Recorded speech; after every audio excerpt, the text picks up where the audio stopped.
Hello नमस्कार, कैसे हो आप सभी लोग। उम्मीद करता हूँ बहुत अच्छे होंगे। और आज की वीडियो में जैसे आप देख पा रहे होंगे, इस तरह की मीनिंग्स, इस तरह की वर्ड्स हम जानने वाले हैं जो अक्सर कंफ्यूज करते हैं हमें। अक्सर हम कंफ्यूज होते हैं क्या लगाए, अरे प्रॉफिट बोले कि बेनिफिट बोले, या हियर लगाए कि लेसन लगाए, क्या लगाएं। तो आज इस वीडियो में समझेंगे। वीडियो अच्छा लगे तो लाइक जरूर करना और शेयर करना, और चैनल पे अभी नए हो तो सब्सक्राइब कर लेना। चलिए आज के वीडियो शुरू करते हैं और चलते हैं वीडियो के शुरू में।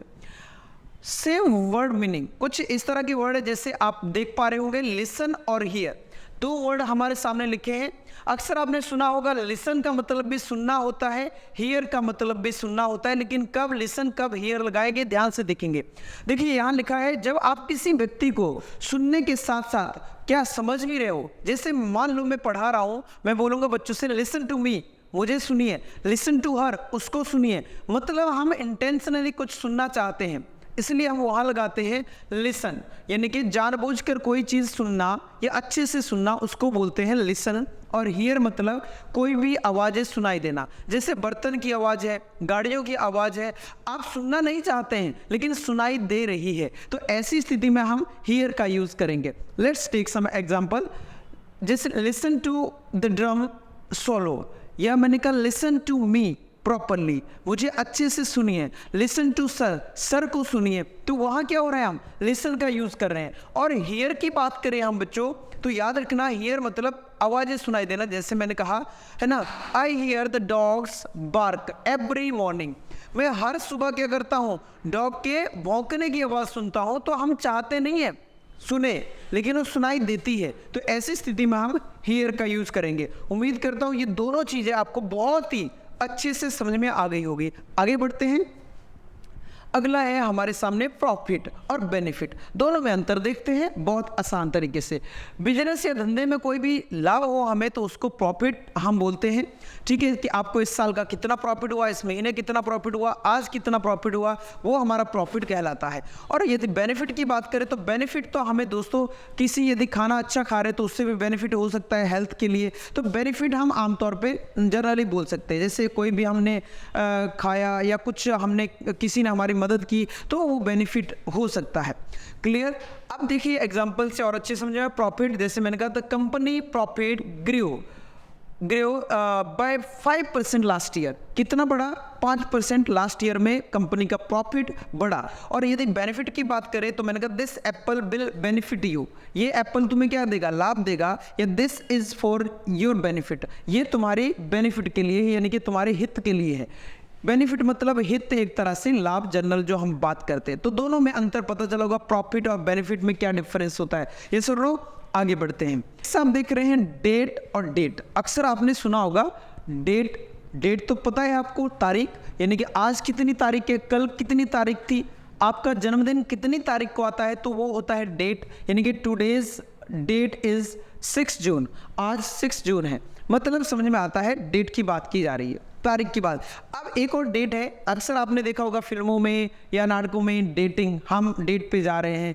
या देख, ये होता है now it is I am dating with Shalini, आजकल मैं शालिनी के साथ डेट कर रहा हूँ। मतलब अपने प्रेमिका या प्रेमी के साथ कहीं घूमने जाना, बाहर जाना, उसको डेट बोलते हैं। तो आपको समझ में आ गया होगा, क्लियर हुआ।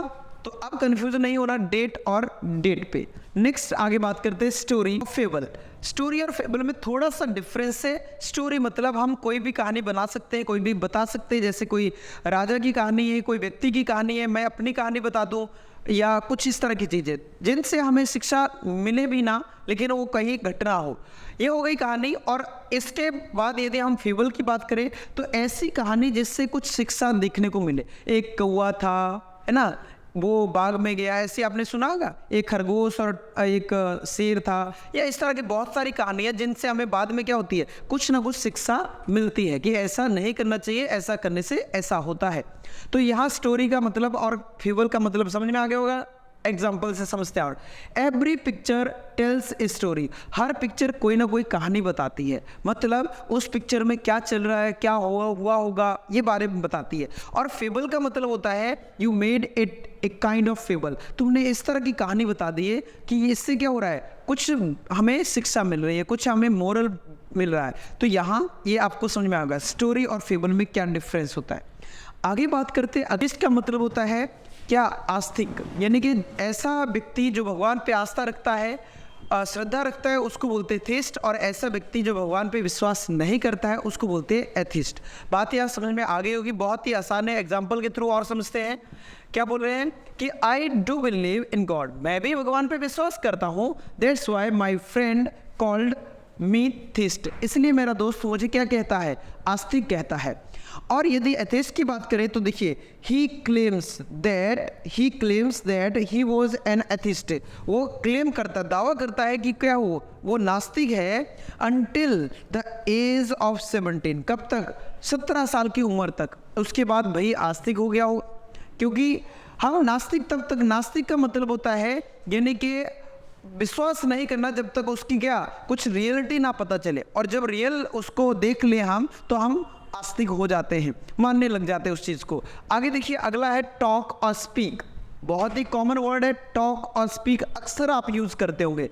तो टॉक का मतलब होता है जब हम किसी से बातचीत कर रहे हैं, ध्यान देंगे, टॉक मतलब जब कन्वर्सेशन कर रहे हैं तो हम वहाँ टॉक का यूज़ करते हैं। स्पीक तब लगाते हैं जब हम सिर्फ बोल रहे हैं बाकी लोग सुन रहे हैं, तो उसका स्पीक, जैसे I am speaking English in front of people, मैं लोगों के सामने अंग्रेजी बोल रहा हूँ, I am talking to you, मैं तुमसे बात कर रहा हूँ। अब जब हम बातचीत करते हैं तो वहाँ टॉक यूज़ करेंगे, जब आप अकेले बोल रहे हो बाकी लोग सुन रहे हैं तो वहाँ स्पीक यूज़ किया जाएगा। जैसे example, I was talking with my friend, मैं अपने दोस्त के साथ बात कर रहा था। नेक्स्ट जैसे स्पीक का example, Radha is speaking, Radha बोल रही है बाकी लोग सुन रहे हैं। बात यहाँ समझ में आई। स्पीक और टॉक में अक्सर मेरे से क्वेश्चन बच्चे पूछते हैं, ये यही वाले मीनिंग है जिनमें हम बच्चे हमसे पूछते हैं और अक्सर कंफ्यूज होते हैं। लीव और हॉलीडे बोलते हैं मुझे 3 डेज़ की लीव चाहिए, है ना, आप लेटर भी लिखते होंगे, एप्लीकेशन लिखते हैं सिक लीव के लिए, तो वहाँ क्या होता है, लीव का मतलब होता है अपनी मर्जी से छुट्टी लेना, मतलब आप अपनी मर्जी से, कहीं आप जॉब करते हैं, स्कूल में पढ़ते हैं, तो वहाँ क्या कर रहे हैं, आप छुट्टी ले रहे हैं अपनी मर्जी से, आप बीमार है या कोई कारण है उसके लिए आप छुट्टी ले रहे हैं, तो वहाँ बोलेंगे लीव, LEAVE। और यहाँ यदि बात करें हॉलीडेज़ की, तो हॉलीडेज़ तब लगाया जाता है जब छुट्टी दी जाती है, यानी कि सार्वजनिक छुट्टी है, गवर्नमेंट छुट्टी है, तो वहाँ हॉलीडे यूज़ किया जाएगा कि कल का हॉलीडे है, क्लियर। और कल मैं लीव पे जा रहा हूँ, यानी कि मैं छुट्टी पे जा रहा हूँ, कुछ काम है मुझे इसलिए मैं जानबूझकर छुट्टी ले रहा हूँ। और जब दी जाती है यानी कि सरकार की तरफ से, संस्था की तरफ से, तो वहाँ हम हॉलीडे का यूज़ करते हैं। यह दोनों में बहुत क्लियर अंतर समझ में आ गया होगा बिल्कुल अच्छे से, लीव और हॉलीडे। देखिए example, he is on leave today, वो आज लीव पर है, छुट्टी पर है, आज नहीं आएगा।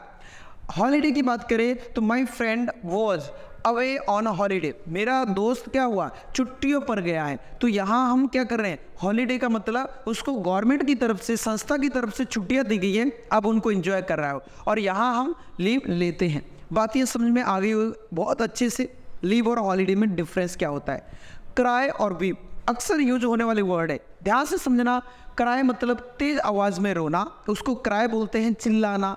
क्राई बोलते हैं बच्चा रो रहा है वैसे ही, मतलब चोट नहीं है, दर्द नहीं है, वैसे ही चिल्लाया जा रहा है, तो वहाँ क्राई का यूज़ करेंगे। The children is crying on the street, मतलब बच्चे चिल्ला रहे गली में, तो यहाँ हम क्राई का यूज़ करेंगे। बीप होता है चुपचाप रोना, यानी कि चोट लगी है और अंदर से हम दुखी है तो हम रो रहे हैं चुपचाप कोने में बैठ के, तो वहाँ हम बीप का यूज़ करेंगे। क्लियर हुआ। जोर जोर से चिल्लाना, दूर तक आवाज़ आना, उसके लिए क्राई, और चुपचाप रोना, आंसू निकलना, उसके लिए बीप लगाते हैं। The childrens begin to cry, बच्चे ने रोना शुरू किया, बच्चे ने रोना शुरू किया।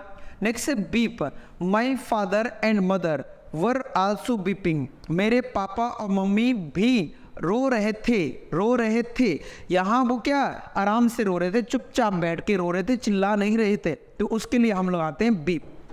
तो क्राई कब लगाना है, बीप लगाना है कब, आपको अच्छे से समझ में आ गया होगा, आई थिंक सो। क्लियर हुआ। आगे देखिए, आगे आज के लिए इतना ही, मिलते हैं अगले वीडियो में। मुझे उम्मीद है कि आज आपको बहुत सारी चीज़ें क्लियर हुई होगी, डिफरेंस पता चला होगा कब क्या लगाएंगे, कब क्या लगाएंगे। तो उम्मीद करता हूँ कि ऐसे ही आप वीडियो को देखते रहोगे और भी मेरे वीडियो अब लगातार आपको देखने को मिलेंगे बैक टू बैक। तो जुड़े रहें चैनल के साथ, लाइक शेयर सब्सक्राइब करते रहें, अपना सपोर्ट अपना प्यार ऐसे ही बनाए रखें। और कौन सा वीडियो आगे चाहिए इस पे ज़रूर कमेंट लिखें, मैं ज़रूर आपको कोशिश करूँगा वीडियो लाने की। बहुत बहुत धन्यवाद वीडियो देखने के लिए।